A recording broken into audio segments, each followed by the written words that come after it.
Playing games is lots of fun. If you watch our show, you can have fun too. Hey everyone, we're back again.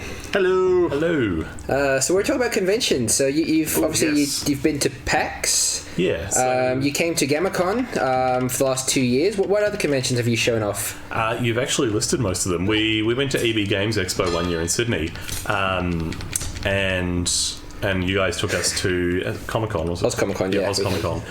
But those are all the expos that we've been to, and the big thing is just like time and money. to go to a convention, especially in another city, costs a lot of time and money, and being indies, we have neither of those things. There's I actually noticed I went to the first RTX in Australia this year. Yeah. I managed to get a press release pass for that. I really the venue was terrible, but the actual convention itself, I had a lot of fun. Can you repair your sword at all, or is it kind of... weapons break over time, but you can pick them up from... Oh, there's another one there. Yeah, almost every enemy in the game drops a weapon. Do you get a signature weapon at all, or is it always disposable weapons? It's always disposable. Okay. Some of them have better duration than others, but it's always going to be disposable. So there's no like Master Sword-esque...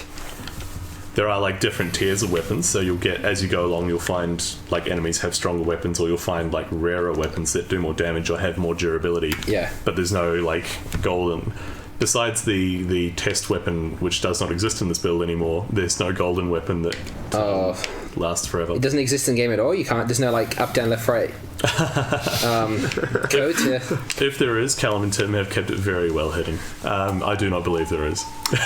So I was just touching on this before. Yeah, you good luck taking these guys out. This was actually hard, this part. Yep, this is where it kind of ramps up. Sorry, yeah, you were touching on RTX, so Rooster Teeth Expo.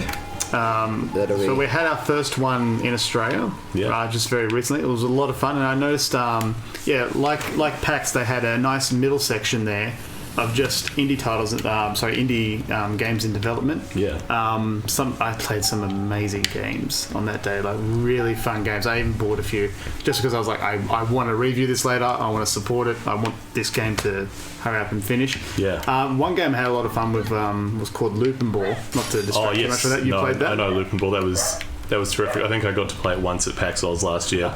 And it was just it was a ball.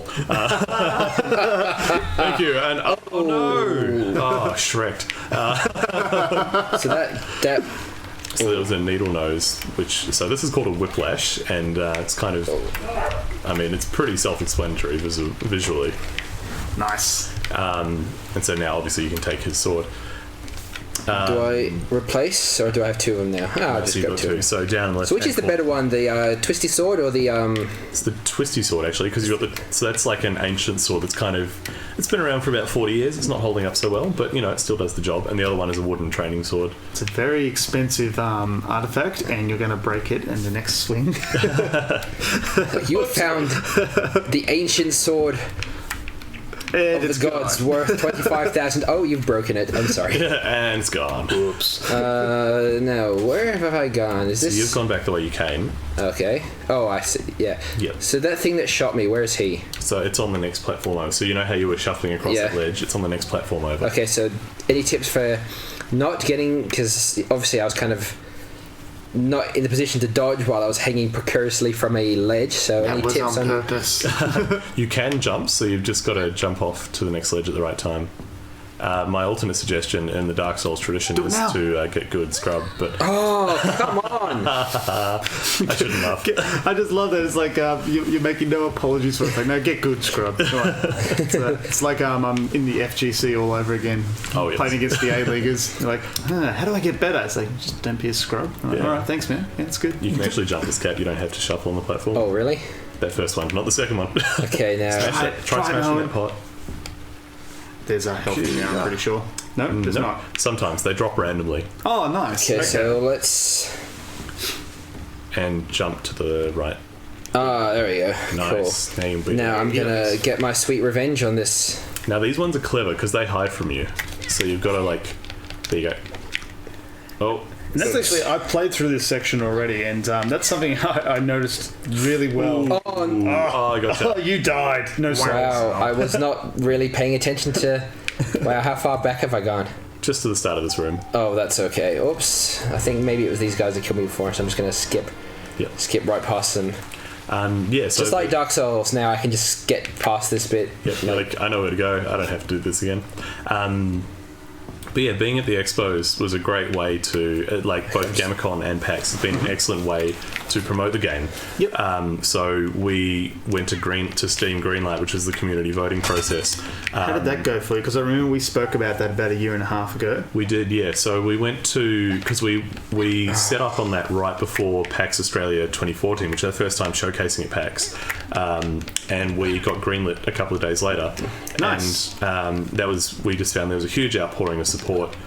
And it got a lot of people interested in it. So, you tick follow this. Is that a billy club? It is a billy club. I recommend taking it. Is that better than the sword? It depends. It does a different type. It does smashing damage instead of slashing. Oh, so there are different sorts of damage. That's... Yeah. Now we're getting into the nitty-gritty technical details of the game. Oh, yeah. Down into the real depths of it. But yeah, so we got greenlit through that, and then generated a lot of following on Steam just because we got greenlit, so we ended up on the Steam store. And then last year through GAMMA.con and through PAX Australia, we generated a lot of following, so people adding us to their wish list or ticking follow, and that's had a really positive effect. So as someone who runs a convention like that, the era of indie developers that we seem to be in at the moment, obviously it's good for you guys because I think you might be able to climb that. There you go. Yeah. For you guys, obviously it's cool because you get exposure and stuff. But I know for running a convention, having your own set, when we have our indie games room and we have a whole bunch of that's a really cool thing to have because obviously we have our video game room where you can come and sit down and play a PlayStation or play an arcade game, but it's the kind of thing you can just buy in a store and a lot of people will have anyway. Yeah. But then you have this room just full of games that no one has ever played before, and you can sit there, play it for a few minutes, and talk to the people who made it, and that's really cool. It's really cool. So it's a symbiotic relationship that works out really well. It does, and it was amazing, especially. I'm going to keep raving about it because I had a really great time. PAX last year, PAX 15, they had 30 or 40 people in the indie pavilion, and it was all these games. It's Tony Mudmen. He's back. Do I fight him now or do I? You got to fight him. He's boss. Oh, he's a boss. He's the final boss of the tutorial area. Oh, nice. But yeah, as you said, you sit you get to sit and play these games with the developers, and they have all these weird ideas that you'd never see out of a AAA game because they can't take the gamble on it. And I think that's what's really cool about indie games. Oh, there are some pots here. Maybe I should. Absolutely right. You nailed one of the biggest benefits. Maybe that's. And I wanted to touch on this after I was talking about one of the things that are hard for indie developers. But one of the best things, as you said, this is not going well. You don't have to worry. Quick, grab it! But I need life. One of the benefits you have is that you don't have to worry. If you've got this good idea for a game that hasn't been done before, you don't get out of there. You don't have to worry about pleasing publishers at all. You don't have to worry. If you've got this idea, you've got the creative controls. Look, let's take the risk because we can. Who's that's exactly it. Is we have the room to take that risk. I'm on my way, Father. Your father's in the sewer. He's just you're not that good. Yes, I am. He's I took that guy out with one hit. What the hell, son? Yeah, Dad's in the corner going, get good, son. Get good. Don't be scrubby. Oh, I got a flower, maybe? And you've got more health now. Good. Awesome. It's the... So that's the equivalent of hearts from Zelda? Well, yeah, sort of. It's more... Yeah, I guess the pickup is the same as Hearts from Zelda, but the health itself is modelled on Far Cry 2. So many games have done that, though. It's just you can't say, Zelda did that. It's no, every game has done that. Zelda, Banjo... The big influence was Zelda for obviously, everything aesthetics. You can see here. Yep. But then Banjo-Kazooie and Donkey Kong 64 for the collectibles. And there's all these collectibles everywhere. But the health system itself is based on Far Cry 2. The Noble Warrior must help. Now, is he one of your playable characters? No, he's one of our buddies. He's one of our friends. Are these Dorito people? Oh, wow, they're coming. Naked Doritos are running towards me. It's just like last night's dream all over again. That was no dream. That's no dream. It's a video game. Back to talking about AAA developers. Oh, I've murdered him. I noticed, like, I've been to a bunch of cons now. So this wasn't a misunderstanding because I've straight up killed that guy. I've always done it under under press. So I've been writing for someone, and then I've gone there to cover stuff. And I've got to tell you, and this is, I'm not trying to sledge AAA developers here or anything like that, but you are. We know you are. So often they're not. Like, I mean, when Mortal Kombat X came out, it was at, I think it was at PAX, and I wanted to go check it out because I'm pretty big on fighters. Yeah. And I waited in line like everyone else, which is fine. I can do that. Once I got in, that's fine. I can wait in line like the usual plebs, like once or twice in my life. But well, think about it. Like you're going there, you're covering an event, you're trying to do a job. Yeah. You don't have the privilege of like sitting in line for an hour and then getting your hands on something. But this wasn't a terrible line. The line was fine. But I got in there. And then we'd finished one round, and then this guy came out and said, like, just finish this next round, like, regardless of what it was, because, we've got to keep the line moving. Now, he was just doing his job, but the problem was that there were no developers there. There was no one officially from NetherRealm Studios there, so these people were hired to do a job, to just move people along, just, like, come in, play the game, move on. And as much as I go, that's cool. That I understand where you're coming from, but it's really nice to see when you click one, it pops up. So it pops up. So I have. I think I need over 100, and I've got 100. That's cool. It's really nice. Get that one. That one looks good. That's special one. So that has more than one in it. Yeah, get it. Hold on. Just press A. Press A.